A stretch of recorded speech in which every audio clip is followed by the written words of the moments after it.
আচ্ছা, tissue culture তোমরা তো এর আগে ক্লাসগুলোতে জানছো টিস্যু কি একই ধরনের কোষ সমষ্টিগতভাবে যখন একই ধরনের কাজ সম্পন্ন করে টিস্যু বলা হয়। আচ্ছা, আমরা যে সকল উদ্ভিদের সাইলেন্ট প্লিজ যে সকল উদ্ভিদের আমাদের স্বাভাবিকভাবে চারা উৎপাদন করা সম্ভব হয় না, যারা আমরা প্রকৃতি থেকে বিলুপ্ত হয়ে যাচ্ছে, এবং যে সকল উদ্ভিদ অনেক উন্নত লাভবান মানে যাদের চারা উৎপাদন করে আমরা লাভবান হতে পারবো, সেই সকল উদ্ভিদের খুব সহজেই টিস্যু কালচার পদ্ধতির মাধ্যমে চারা উৎপাদন করা সম্ভব। ঠিক আছে? যেমন আমাদের অনেক কিছু উদ্ভিদ আছে উন্নত উদ্ভিদ, যেমন আমাদের অর্কিড ফুলের অনেক চাহিদা না, অর্কিড ফুলের আমরা চারা উৎপাদন করতে পারি টিস্যু কালচারের মাধ্যমে। আবার অনেক মূল্যবান গাছ, দেখো আমাদের মূল্যবান গাছ যেমন আগর গাছ থেকে আমরা কি আতর তৈরি করি না, সেই গাছগুলো কি করতে পারি টিস্যু কালচারের মাধ্যমে অনেক চারা উৎপাদন করতে পারি। ঠিক আছে? আমরা এরকম অনেক উদ্ভিদ আছে যেমন চন্দন, লাল চন্দন, চন্দন গাছ পৃথিবী থেকে বিলুপ্ত হয়ে যাচ্ছে না, এগুলো কি করতে পারি টিস্যু কালচারের মাধ্যমে চারা উৎপাদন করতে পারি। তো টিস্যু কালচারের মাধ্যমে চারা উৎপাদন করার জন্য টিস্যু কি আমরা তো জানলাম, টিস্যুকে কালচার করে কিন্তু চারা উৎপাদন করা হয়।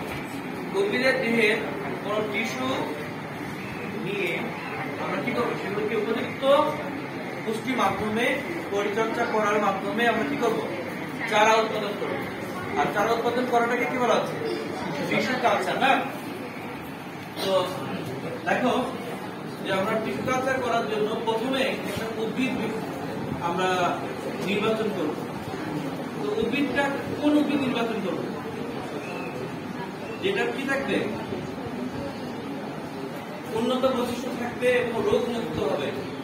উন্নত বৈশিষ্ট্য সম্পন্ন এবং রোগ মুক্ত উদ্ভিদকে মাতৃ উদ্ভিদ হিসেবে নির্বাচন করব, মানে যে উদ্ভিদ থেকে আমি টিস্যু কালচার করবো। ঠিক আছে? সেই উদ্ভিদের দেহ থেকে আমরা টিস্যু গুলা সংগ্রহ করে নেব। উদ্ভিদ দেহ থেকে যে টিস্যু গুলা সংগ্রহ করা হয় তাদেরকে এক্সপ্ল্যান্ট করি। এটা কিন্তু মাতৃ উদ্ভিদ, এটার নাম কি? এরপরে মাতৃ উদ্ভিদ থেকে যে অংশগুলো আমরা নিলাম কালচারের উদ্দেশ্যে তাদেরকে কি বলবো এক্সপ্ল্যান্ট। তো এক্সপ্ল্যান্ট গুলাকে আমরা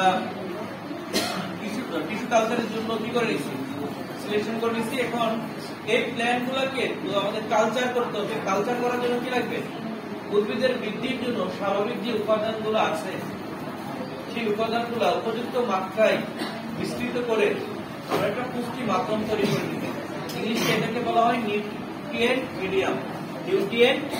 নিউট্রিয়েন্ট মিডিয়াম যাকে আমরা বাংলায় বলতেছি পুষ্টি মাধ্যম। তাহলে আমরা একটা টেস্ট টিউবে কি তৈরি করে নিতে পারি, মনে করো এটা একটা টেস্ট টিউব। ঠিক আছে? তো টেস্ট টিউবে আমরা উদ্ভিদের বৃদ্ধির জন্য যে উপাদানগুলো দরকার কি কি লাগে দেখো, বিভিন্ন মাইক্রো নিউট্রিয়েন্ট যেমন যে নাইট্রোজেন, অক্সিন, জিবরেলিন, বিভিন্ন যে হরমোন আছে, হরমোন খনিজ পুষ্টি যেমন নাইট্রোজেন, সোডিয়াম, বিভিন্ন যে উপাদানগুলো আছে, ম্যাগনেসিয়াম, উপাদানগুলো তরলে মিশ্রিত করে এখানে আমরা পুষ্টি মাধ্যমটা তৈরি করব। এটাকে নিউট্রিয়েন্ট মিডিয়াম বলা হয় না, নিউট্রিয়েন্ট মিডিয়াম। তো এই নিউট্রিয়েন্ট মিডিয়ামে এগার যোগ করবো, এগার হচ্ছে এই মিডিয়ামটাকে সেমি সলিড করে দিবে, থকথকে করে দিবে।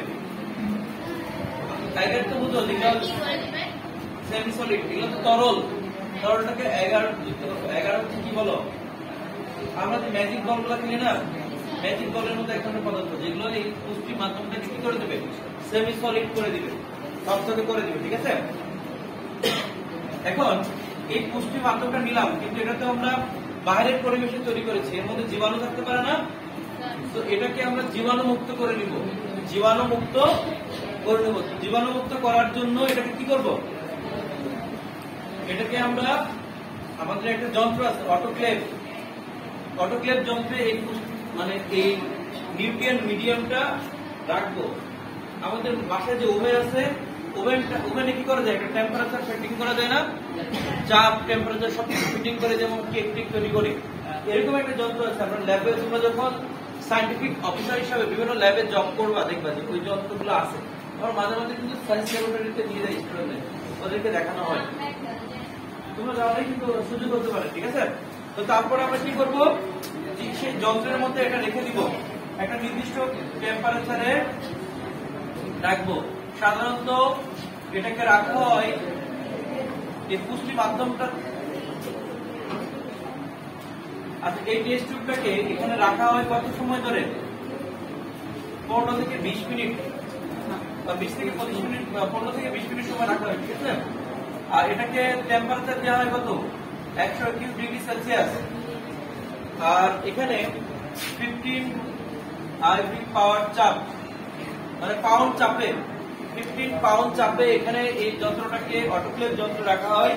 রাখলে এর মধ্যে কোনো জীবাণু থাকলে, এই পুষ্টিগুলোর মধ্যে কোনো জীবাণু থাকলে জীবাণুগুলা কি হবে, জীবাণুগুলা মারা যাবে, নষ্ট হয়ে যাবে।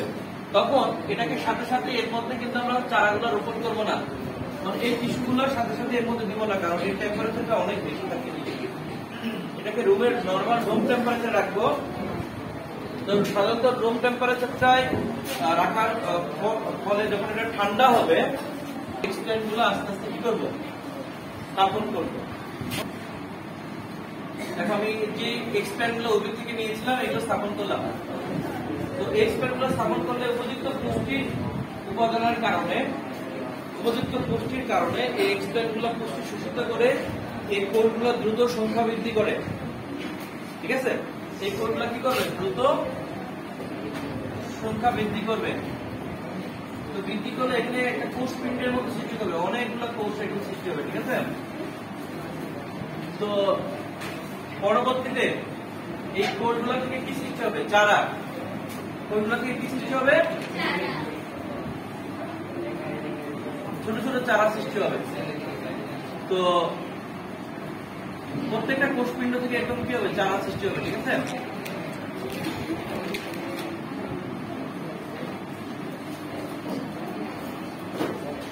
তো এভাবে যে চারাগুলো উৎপন্ন হবে, সে চারাগুলোর মূল উৎপন্ন হয় না, প্রাথমিক অবস্থায় কি সৃষ্টি হয় না, মূল উৎপন্ন হয় না।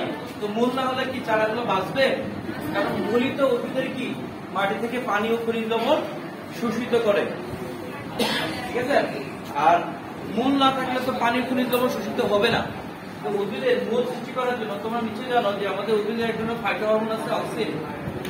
অক্সিন বা অন্যান্য যে ফাইটো হরমোন গুলো উদ্ভিদের মূল সৃষ্টিতে সহায়তা করে, সেই মূল সৃষ্টিকারী উপাদানগুলো নিয়ে আরেকটা টেস্ট টিউবে আমরা প্রথমে নিব, মানে আরেকটা টেস্ট টিউব নিব, দেখুন মূল উৎপাদনকারী এগুলো কি করবো, রাখবো, ঠিক আছে?